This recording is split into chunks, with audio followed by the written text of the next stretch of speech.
Nasabat ang 70 milyong pisong halaga ng hinihinalang shabu mula sa dalawang naarestong lalaki sa Matnog, Sorsogon.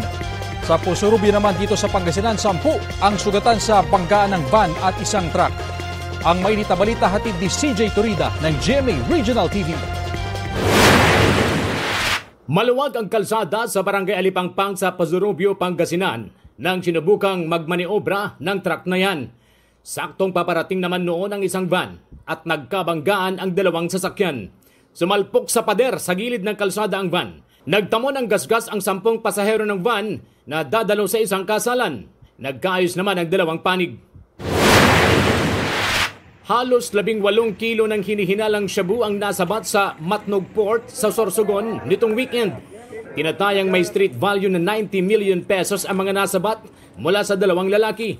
Mula sa Cotabato at papunta raw sa ng Metro Manila ang dalawang sospek. Nasa kustodiya ng PIDEA ang mga lalaki na makaharap sa karampatang reklamo. Sa Santo Domingo, Ilocos Sur, patay ang isang binatilyo matapos malunod sa dagat. Ayon sa mga otoridad, tinangay ng alon ng biktima at kanyang tatay dahil sa masamang panahon. Dead on arrival sa ospital ang biktima.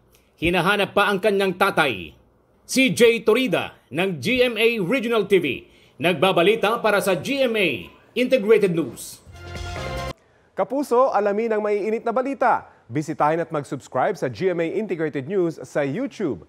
Sa mga kapuso abroad, samahan niyo kami sa GMA Pinoy TV at sa www.gmanews.tv.